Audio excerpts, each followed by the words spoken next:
What's up, everybody? Thanks for watching. It's episode 14 of Generation Tech. I'm Rich, and you can find me at NYFan on Twitter. And I'm joined by Matt Burrows. What's going on, Matt? Nothing much, guys. You guys can follow me at JBMatt6997 below at Twitter. It's a long Twitter handle. No, You it should think isn't. about It's shortening like the same. It's the same amount of characters as like yours plus 4. Right, plus 4. Anyway, Yeah, so what's been going on with you this week? nothing much. Just been playing Minecraft out the butt. You know. Yeah, we got a couple of videos up, right? I even started recording Minecraft, so I've gotten into the whole craze. I have like 12 videos. Yeah, you do. You've been pumping them up In, like, the like once, at least once a day. Yeah, well, yeah, I've been trying to keep the once a day thing, but I think a lot of people are enjoying them. I got like at least like 40 views on each. Yeah, So. well, they keep growing and growing, and and I put up my first Minecraft video up today. It was a Quake craft, I guess it was called. It's a lot of fun. I'm liking these mini games. So Yeah, and then eventually, I think it's better than Call of Duty. uh, And I've been playing Titanfall. I mean, yes and no. I mean, it's fun to pick up and play, but it doesn't have the same elements. But it's a mini game.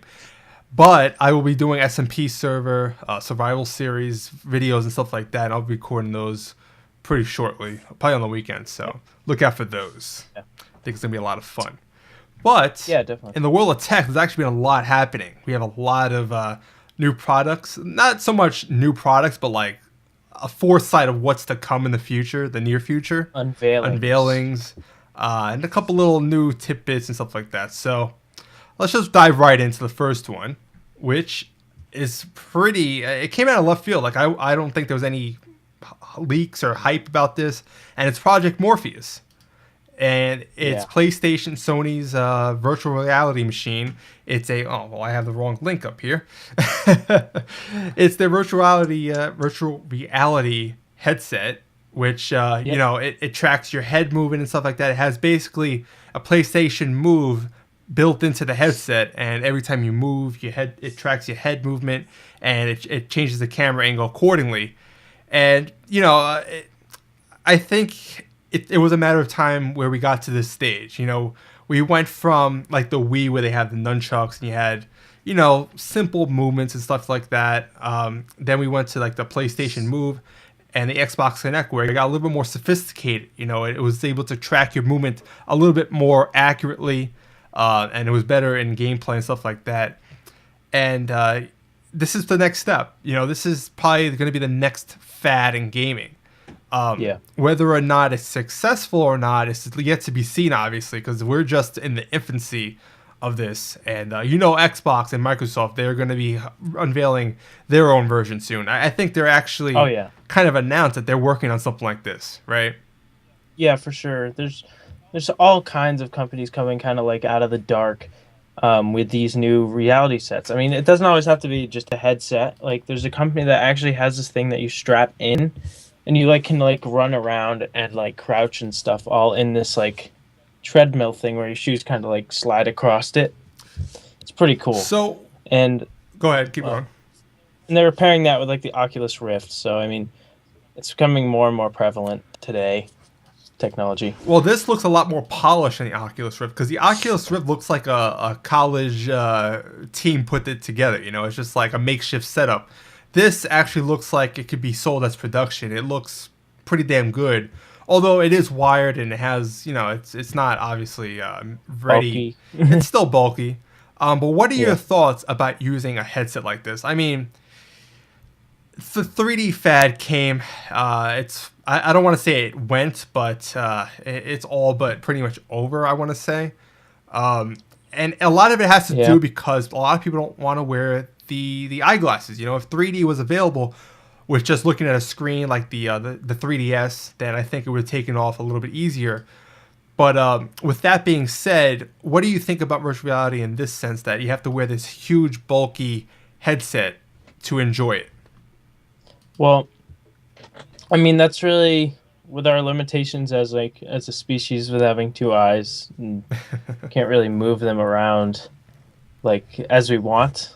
I think that's the only way that we're really going to get the experience until better technology comes out that kind of allows us to see the 3D depth of field and whatever. But I don't see that happening anytime soon. And don't forget, this is just a prototype, so I don't think it's really super functional right now. But I think it's just the mock-up kind of build, and the bases are there. So, um, yeah, I could definitely see this contending with the Oculus Rift. I think the Oculus Rift will be a little bit cheaper, and obviously it'll be a little bit more universal with development and stuff like that. So I think that if companies were to base their gaming like just in virtual reality games, then they would need like a common headset to work with for all systems. So I could definitely see a third party developer going for that. Yeah, I have to go back to the whole headset thing. When everyone's been used for the longest. I mean, ever since TV has been invented, you sit in front of the TV and you watch. I mean, you don't have anything on your head unless you're wearing, like seeing glasses, which, it's kind of whatever. But you never needed a piece of equipment to view or be able to enjoy content. We're coming to this day and age where, 3D glasses, now virtual reality glasses, or headsets rather, and it's a different. It's I don't know if people are comfortable wearing something like that on the couch, and it's kind of like it turns into a process. I remember, well, when I want to watch a 3D movie, I have to turn on the 3D capability. I have to do this and that, take out the glasses, hope that the batteries aren't dead. So it's really a process. You can't just sit down and start pressing play and enjoy the movie. So I'm thinking this might even be more of a nuisance, But the technology looks awesome. There's a 1080p camera in it. It's not camera. Two 1080p lenses. 1080p. It's for each eye. Right, and I think it's 5 inches. But the technology looks awesome. Don't get me wrong. I just have to see it to believe it that people will actually adopt this the way that people, didn't adopt 3D.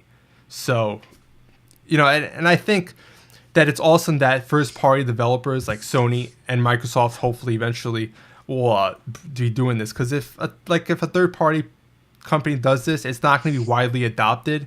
Kind of like the Kinect. The Kinect was built right into the box on the Xbox One. So, every single game developer they know that the audience is going to be using it. It's not like in the Kinect on the 360 where, some people might have it, some people don't. So they don't even bother developing for the Kinect and certain capabilities and head movements or whatever. So maybe the next generation of gaming, they'll include these headsets, and it'll be a standard experience.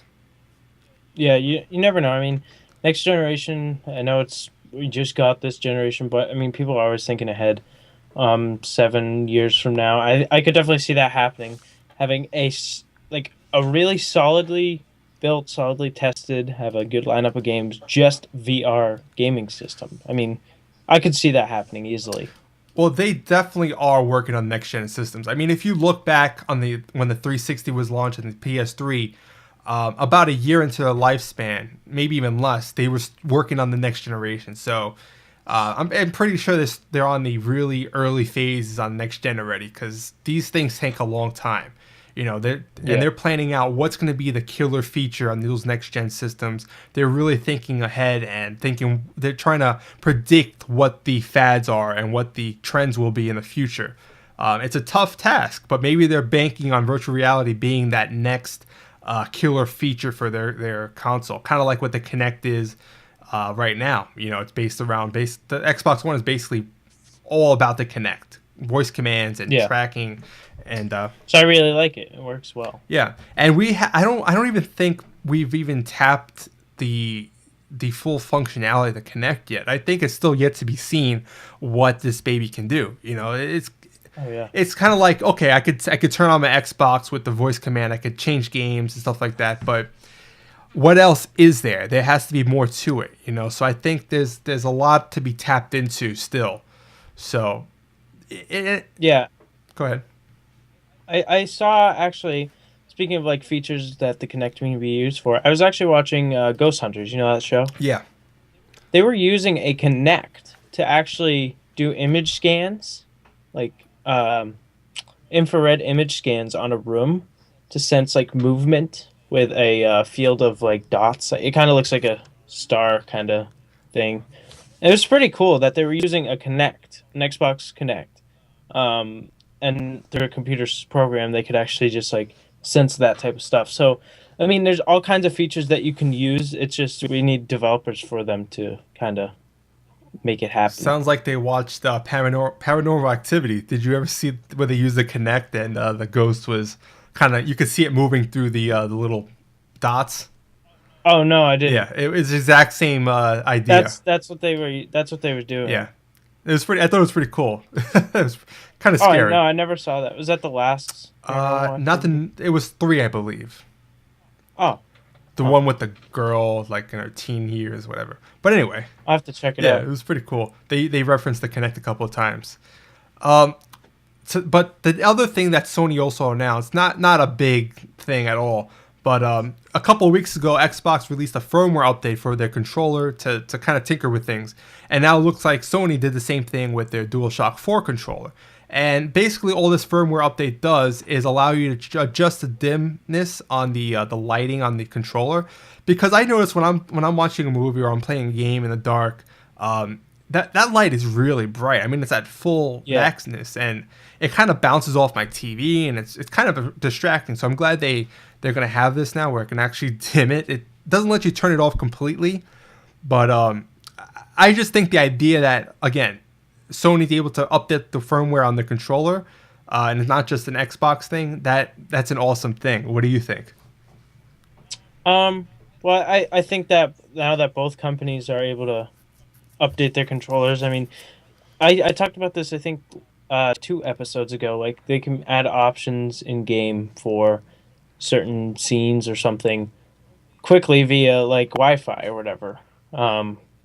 Say there was a game mode that you needed this kind of setting or this limitation on the controller, then I think that's really possible. Like, maybe if there was a zombie survival game, right, and maybe your arm was bleeding or something, you broke it, maybe they'll stop the use of that via like a button kind of limitation with that. I think that'd be kind of cool options that they're able to do, especially with the updates for each controller. So it's pretty awesome. Yeah, it's cool that you're not stuck to what they ship the controller out to be. They could always tinker and adjust things later on the fly. And, it just goes with everything else. Everything's patchable. Everything's updatable. And it really is like a computer, a firmware update. You don't really think of firmware updates on a controller on a console.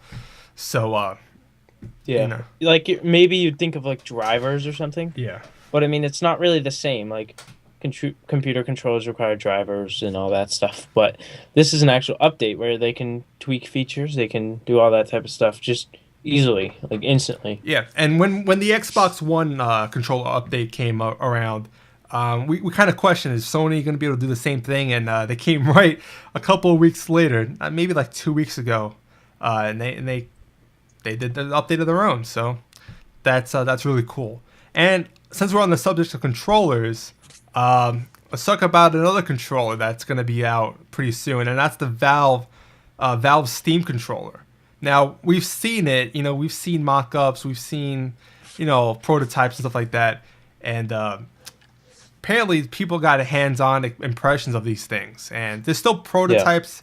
Apparently they're going to be out, they're aiming for the fall to release their Steam box or whatever, and here it is. I mean, it's very different. You don't have your traditional thumbstick controller, your thumbsticks. Is that kind of like a touch type device, just like on the back of a PSP or a PS Vita? They're discs. I don't think they're touch. Oh. Is it like an old PSP where it just slid around? I don't really know too much about it. I don't think it's a full-fledged touch sensitive thing. I think it's kind of like, I don't even know how to explain it. It's like a diaphragm that kind of has leeway of moving in and out. So it kind of tilts. Right, something like that. Yeah, I could definitely see that where it kind of connects to each part of the motherboard according to what direction you're pressing it. They call them touchpads, so yeah. Maybe they. It looks like they're using the Xbox buttons, the X, A, Y, B. Yeah, it's funny because they look exactly like that, but the hands-on impression is saying it's pretty cool. I still have to hold it myself to see what it's like, because like gaming on D-pads and thumbsticks all my life, this is a completely different way to game. And they're kind of trying to emulate the way a keyboard and mouse would handle. And, I can kind of see maybe it's kind of like a mouse, but I don't know. To me, it kind of seems like, those mice with the ball track mouse. Yeah, where you can kind of like slide it. It's like a red marble thing that you can take out. I could never use those. Those are... My mom always used them, and it was so confusing because it's like backwards. Yeah. Like it's inverted. I could never get a hang of those things. This controller looks like it's like the back of an Xbox One controller.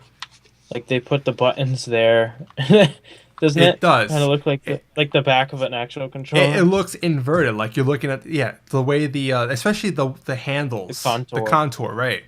It just looks very strange. I do like the look of it though. It's like that brushed aluminum black kind of feel to it. Plastic. Well, it's probably plastic, but at least the look of it looks cool. Now, I'm hoping with these like Steam boxes or whatever, hoping that you're able to hook up keyboard and mouse. Really hoping for that. Instead of like, if they make it so you can only use a controller, that limits you to so many games. Like, I just hope that there's just USB functionality. Oh, I'm sure there definitely will be keyboard and mouse functionality. I think this is just people that are trying to, they want a game in their living room, and it's not conductive to using keyboard and mouse unless you have like a TV tray in front of you or something like that. But this is more, exactly what a traditional console is. It's meant to be played in your living room, not in front of a keyboard and mouse and your monitor like 2 feet away from you. So that's what they're really going for, Valve. They're trying to bring the PC experience to your living room. Mm-hmm. And I can definitely see it. But now that I'm thinking about it, holding an Xbox One controller, which is a small controller by today's standards, having 2 huge thumb touchpads on the top, but then having all your buttons towards the bottom, A, X, Y, B. I feel like that would be kind of weird. Yeah. It's just because I've been playing like this for so long. It's very different. I mean, because it's different than the PS3. It's because it's pretty much backwards. It's exactly backwards. Like instead of thumbsticks being on the bottom, they're on the top. Yeah. So I don't know how long it will take people to get used to the layout or whatever. But I'm sure like any console, you'll probably pick it up after a few days, maybe a few weeks of continued use. And I feel like this controller is mostly aimed for first-person shooters and maybe RTSs. Yeah. I think those are the 2 genres that this would be perfect for. Yeah. I don't know about FPS right away because, I mean, it'd be kind of weird going from having all your action buttons down where your thumb is all the time. Like, yeah. I mean, if you're an Xbox player or whatever. But I'm sure most people who buy these, if they're like a PC gamer and they just want something in their living room, they'll just use a keyboard and mouse, wireless keyboard and mouse or something. Anyways, so... Well, I don't want to get on this topic, but I just want to say the whole other thing is a Steam box even going to be successful? I've argued that the PC people that would want something like this aren't going to buy it because they're so used to having their computer here. They already have their computer that they've been gaming on. They're going to want to have say over what's in their box. They're going to be upgrading it over time and stuff like that. And I don't think there's a need for them to want to go into the living room and play it. And then if they're trying to get console gamers, the console gamers are pretty much, they don't want to be in the PC realm. They don't want to have to deal with drivers and building computers and stuff like that. And the controller might be a complete turnoff if it's not as user-friendly as an Xbox controller or PS4 controller. It might be a little intimidating to them. So that's another thing to consider. We'll talk more about that down the road when it's actually the actual console or set-top box is released. I mean, I'm sure we'll will have some sort of way to get access to one. Yeah, I mean, whether if you buy it or if I buy it. Yeah. I mean, supposedly they're going to be pretty expensive. So yeah, I don't see myself buying one because I like have no need for for it. $900, you could build a decent PC. Yeah, Like yeah, because I've always been on the fence for building my own gaming computer. The only thing I keep mentioning is that I don't want to have a Windows PC in my environment. Like I wouldn't use it, and I don't game on the PC side enough to warrant building a gaming rig.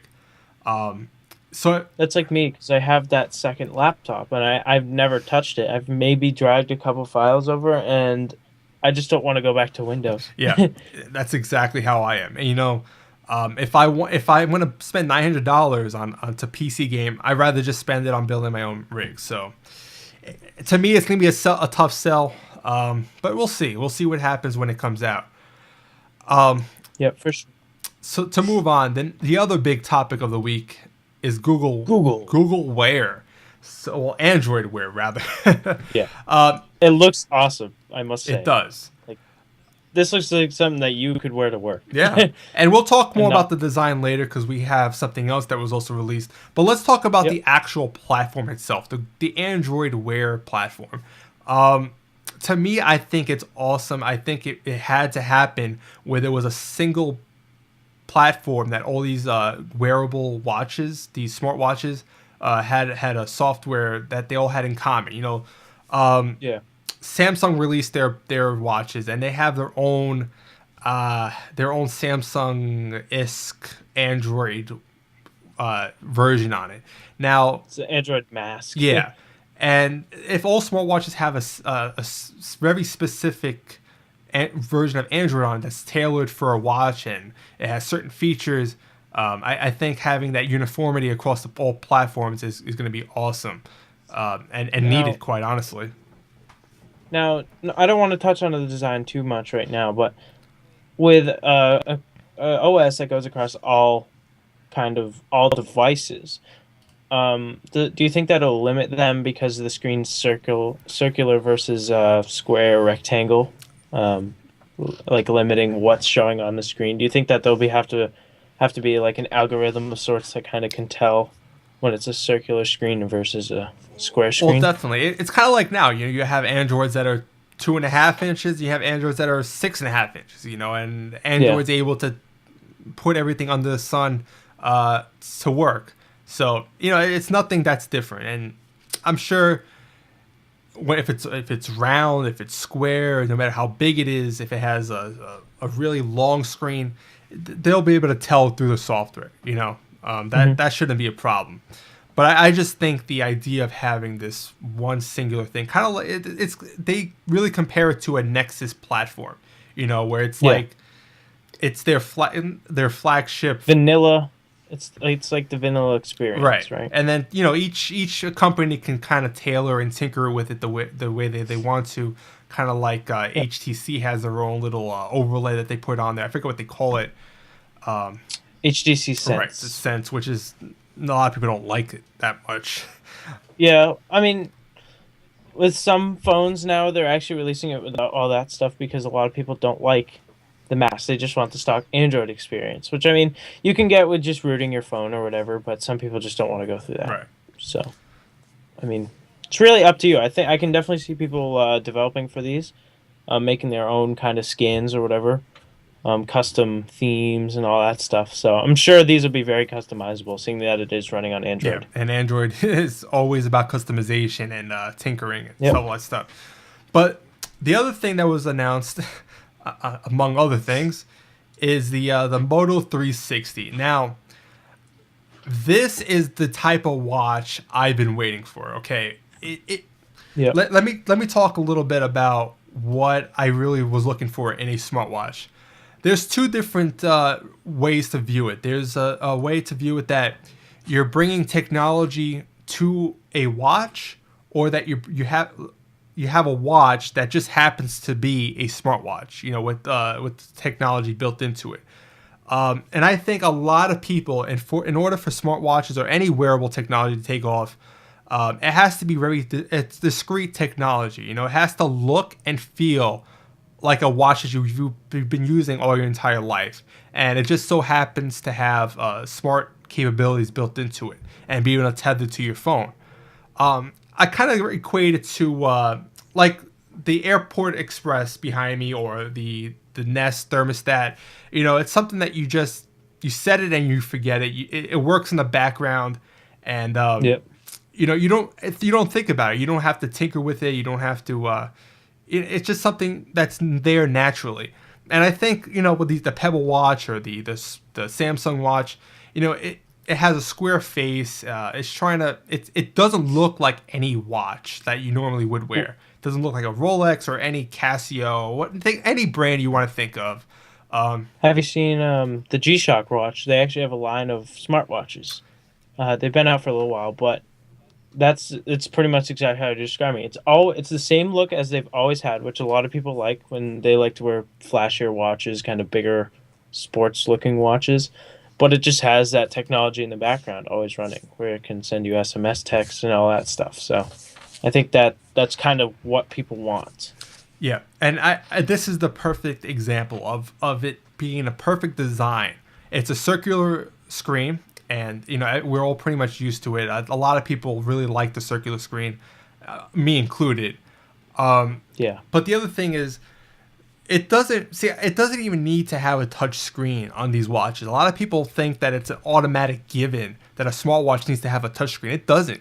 I was reading an article a while back that if you want to have a discrete technology smartwatch, you could have the dial around the side be like a touch sensitive thing, kind of like the old iPods did.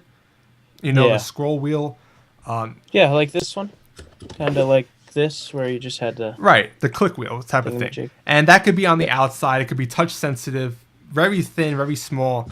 And that's the way you would navigate. And, you don't need to touch the actual watch itself. And, maybe, and they also have buttons on the side. But watches have buttons on the side to adjust the time. So that's no different.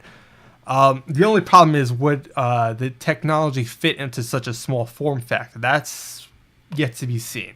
If that much technology, that's just the actual click wheel, whatever. And the battery, most importantly, I think that's what's really killing like Apple right now. Yeah. Well, I think that's to do with the touchscreen. If you're going to have such a small device with a touchscreen, it's definitely going to drain power out of the small battery, because you can only fit so much power into battery that size, Exactly. and still fit in all the other components, the LCD, all the wiring, the motherboard, all that stuff. So you're really limiting yourself, and I think adding that touchscreen might not be a good idea right now.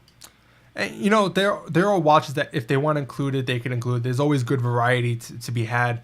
But me personally, I think something like this would be perfect for me. It's stylish. It's elegant. It doesn't look too... I'm trying to be too techie, like those other watches. I feel... It still looks really sleek. Yeah. And... I like it. It's perfect to me. This is what... all companies should aim towards, at least having one product that's like this. They could have all the other smartwatches like the Pebble and the Samsung watches, that style, but I think they should all have one that's just like this, exactly like this. Yeah. And I think that Motorola will do a pretty good job with this, because Motorola, I have a Motorola phone. They're good with doing the stock experience. So I'm actually surprised of all companies, Motorola is the one that made this design. I don't know how you feel, but I don't know. I think Samsung should have done something like this. I don't see Samsung ever making something like this. They're too flashy, flamboyant, exactly, to do something like this. Maybe Apple, who knows? I could see it like a white version of this. Oh, that's right up Apple's alley. Or even or maybe a space gray. Space gray, right. Yeah. Maybe they'll have something like this, but yeah. I was shocked when I saw that Motorola was behind this. But kudos to them. They've been kind of laying in the background for a while. They've been sold here and there between Google and BlackBerry. I forget what they were sold again. Lenovo, I think. Yeah. I don't remember. But one of the companies like that. But hey, they're here, and I like the name too, Moto 360. It's a pretty cool name, I think. Yep, definitely for sure. Because they kind of like 360 involving circle. So Yeah. it's always kind of around. So moving on to the next topic. Next couple topics, it's all Apple related. Couple short things to mention as we wrap up the show. Apple actually reintroduced the fourth generation iPad in the 16 gigabyte model, starting at $400. And this is just because they're letting go the iPad 2. So I'm sure this is just for the people who like the older designs and who want the cheaper version, even though it's pretty pricey, still at $400. And who want the Retina experience, but don't want to get the newest iPad Air or iPad Mini. See, what do you think about that, Rich? I was really shocked that they still sold the iPad 2 for the price that they sold it. I think it was what, $350 or something like that. It was a really pricey product for what it was. I mean, considering it was a second generation iPad and we're on the fifth generation. I mean, that's a tough sell. I mean, you could tell me that it's for businesses and education, that they don't need the latest and greatest, and they just want the. My mom uses an iPad too still. So. Yeah, they just need an iPad for education or really simple purposes, email. But for what you were getting and the price you were paying, that's a tough sell. I mean, this is more reasonable. It's an iPad 4. It has the Lightning dock on it. It has a Retina screen. It has better internals. It's able to handle iOS 7, which I don't think iPad 2. Maybe it could. iPad 2 can handle iOS 7. Yeah, it does. But it handles really good. Actually. Does it? Yeah, it handles. The battery was surprisingly good for what it was. Now, I don't know if it handles all the features, though, because like a lot of older devices, they could upgrade to the newest OS, but a lot of the features they're scaled back on, Like, well, the iPad 2, it still had the tilt kind of background apps type thing. It had all that stuff. But I had a question, because I didn't buy the latest iPad. I haven't bought an iPad. I'm not a tablet person. How much is the iPad Air? It's $500 starting at. For the 16 gig? Right. So $499. So for $100 less, you're getting a pretty good spec iPad with Retina display, with Thunderbolt. And it's pretty much the same specs, right? It just has a little bit better processor in the Air. There's a significant jump from the iPad 4 to the Air. Okay, there is. I would say. And the cameras are upgraded. Yes, as well, definitely upgraded. I think that was one of the bigger ones. So, I mean, $100, you're going to spend something like that on cases, Apple gift cards, screen protectors. So, just go with the Air. And the other thing is you could just buy an iPad mini, and it's the same price as... Or that, and you'll get better performance. The iPad Air and the iPad mini Retina, they're the exact same spec-wise, just in a smaller form factor. And... I personally, for $400, I would rather get an iPad mini. I actually like the 7-inch size. I think it's a perfect form factor because my wife has one. I use it once in a while. And it's perfect. You could put it for a woman. You could put it in your purse. It fits nicely in your hand. You can hold it with one hand and navigate with the other hand. I love it personally. It would be tough for me to give up the full size iPad, but I just something about the form factor. I have something for it. Yeah, because I originally got the first Nexus 7 like the day that it got out, and I really liked it because it was my first tablet. I went to the iPad; it was a lot heavier, it was a bit bulkier. I noticed that the 7-inch is much more portable. I mean, they're both pretty similar in size, but I found that the 7-inch really felt more portable. I could easily carry it in my jacket pocket, go into the car or whatever. The iPad, I had to lug that like. Out by itself with something else, and it was like it really does make a world of difference. Now granted, from the iPad 4 to the iPad Air, they made the bezel smaller, they made it a smaller form factor itself, even though the screen size stayed the same. So the iPad Air to the iPad mini is not a huge gap as the iPad 4 was, but still you do notice a difference, and it's much more portable. But I mean, besides that, I could see why they would obviously hold back an older model iPad and have it around. I really found it a hard sell for an iPad 2. That was ridiculous. I mean, I think a big reason they also got rid of it was to actually cut the 30-pin dock connector out of their lineup, because that was one of the few devices on there. The only other one is the iPod Classic. That's the only one left. That thing was huge. I still look back and I see like some tech reviewers have it like in the background of their videos. That thing is so bulky and crap. Yeah. Oh my god, the screen was horrible. It's just a matter of time before they cut that, I think. But there's still people. That's still being sold. Yeah, they're still selling it. Oh. They haven't updated in a number of years, but it's for the people that want mass quantity amount of music to go. I mean, granted, now flash storage is catching up. They have 128 gig iPad out there, so that's really pretty much useless for me. Yeah, for a lot of people, I'd use maybe 10 of those gigs. Especially now with internet streaming and music services. I feel like I don't normally download music anymore. I use Pandora or Spotify. Exactly. And I know use XM.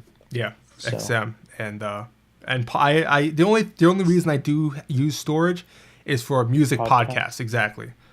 Because I know you listen to Cruella and all that. Yeah. Stuff. Or what is it? What is it? Hardwell, Tiesto, Armin van Buuren. I actually tweeted it out the other day. My podcast. Wait, whose podcast is that again? Hardwell. It is Hardwell's podcast. I have literally like 6 different podcasts I listen to for EDM. Mm-hmm. But yeah. Are they on like daily or weekly? Usually every Friday. A couple of them are on Saturdays, but yeah, weekly basis they all run on. So you just have them running, because I know you like to listen to a lot of like mixes and stuff. See, the way I listen to EDM, I don't listen to just songs. I listen to sets where they go from one song and they transition to another. That's the way EDM is really meant to be heard. It's a straight transition, and each of these podcasts are an hour long, so it's a lot. It's a really enjoyable for me. But that's just going off topic. One of the last topics. Apple is trying to improve your iPhone's battery life because a lot of people. Well, actually, we skipped one. Oh, what are we doing? iPhone 5C. Oh, I had that as the last topic. All right, whatever. That was at the last topic. Anyway. Page.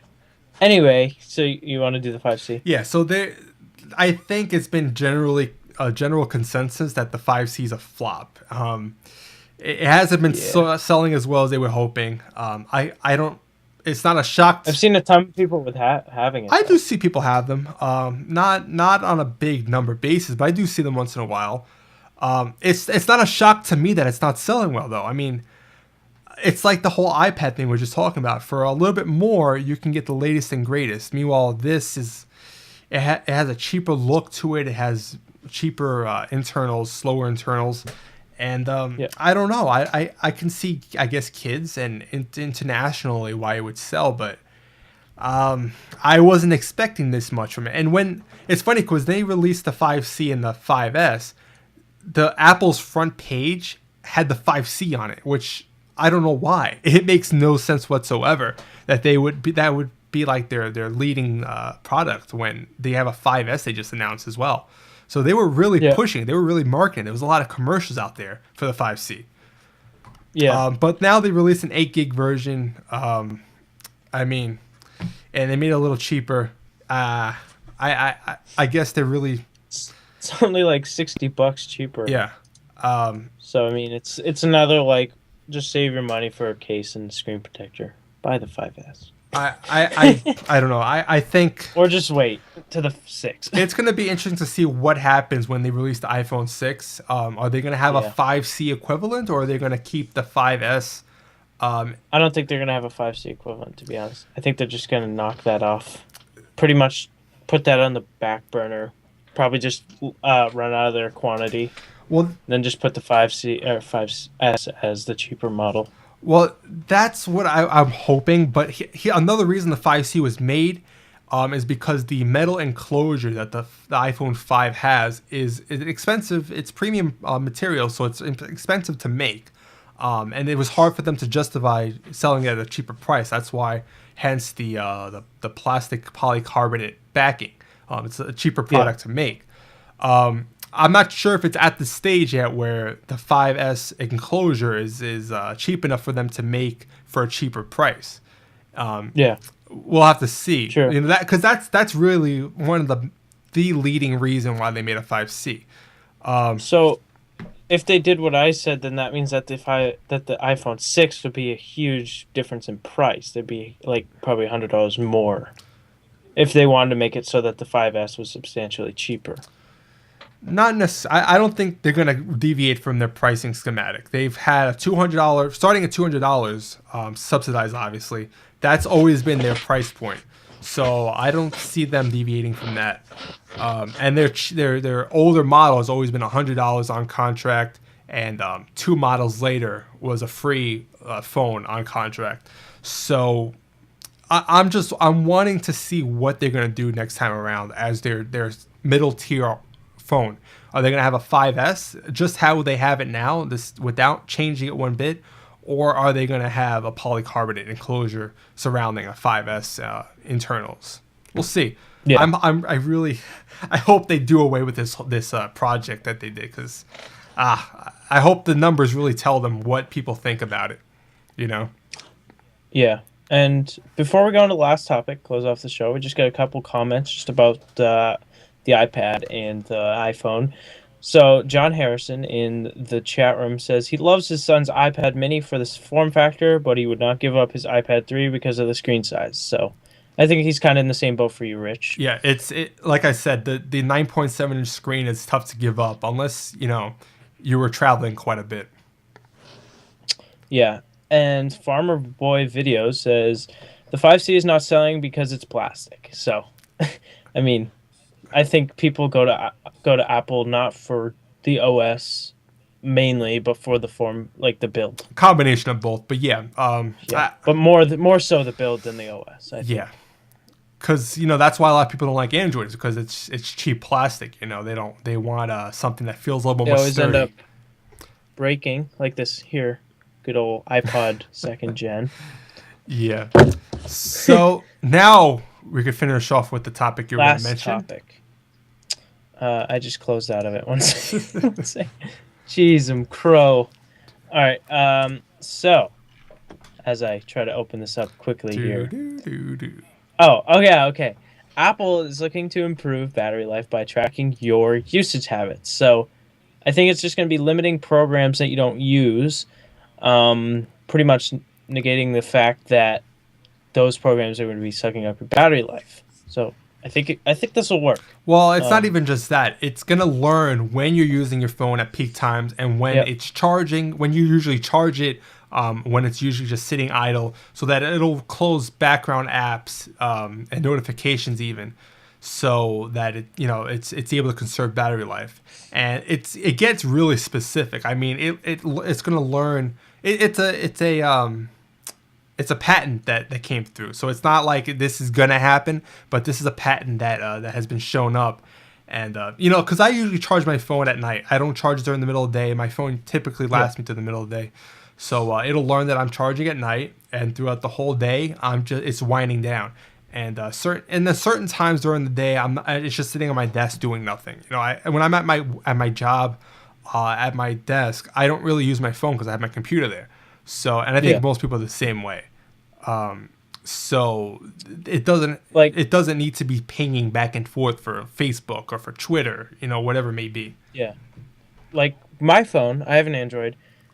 I have it set up so after 9:30, it goes into night mode, which it pretty much shuts off texting, notifications, and it just leaves on my alarm clock. And I think that's it.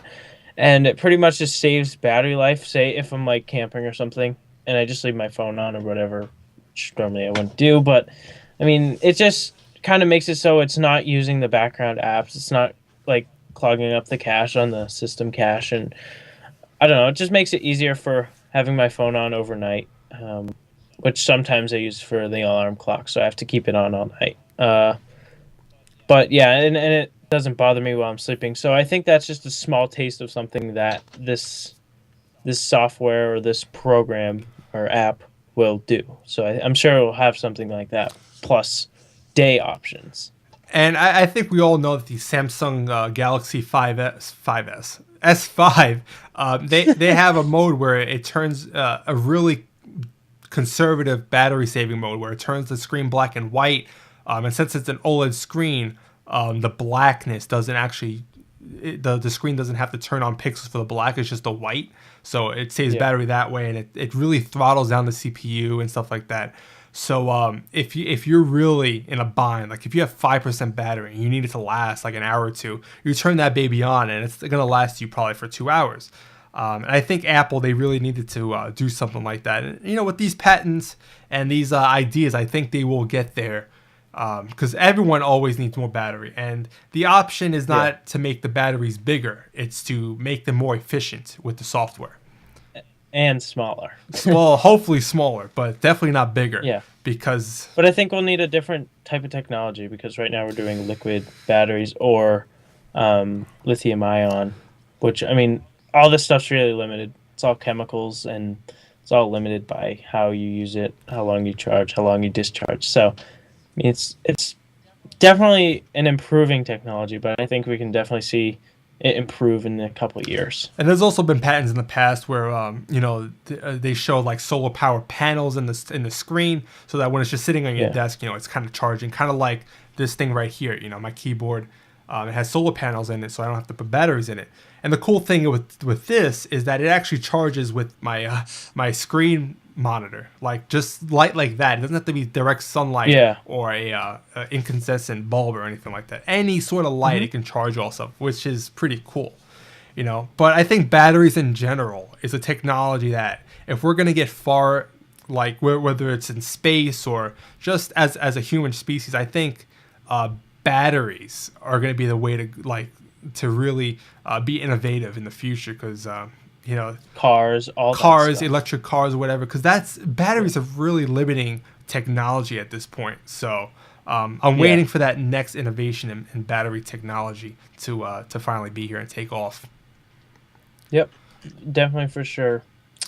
So that wraps up the show today. So do you want to briefly talk about the SMP server or any Minecraft stuff that's going on? Yeah, I guess we can talk about that. So, Rich and I and a couple of other people, a couple of them are in the chat, Empire Crafts 1. I didn't see anybody else. But, yeah, so we're actually doing an SMP server, Let's Play. Pretty much, it's a 24/7 server that's always up. It's whitelisted, private IP, so I wouldn't ask to get on it because it's probably going to be a no, sadly. But we actually record. We can just hop on, do whatever, record whenever. I mean, it's a lot of fun. Rich will be uploading his first episode pretty soon, I'm sure. I have like 4 episodes up. So, yeah, you guys definitely go check it out on our channel, or our channels, I should say. Yeah, because we may be in the same game, but we're going to each record our own perspective and stuff like that. So check all our channels and check out the videos. And I know John Harrison in the chat, he's a big Minecraft person. Yeah, he's really been enjoying a lot of my videos. I noticed that he comments a lot of them. Yep, so, you know. Thanks for support. Thank you. And thanks for everyone else in the chat room. It's been a great show this week, a lot of news, and I'm glad we were able to give our opinions on everything. You know, until next week, see ya.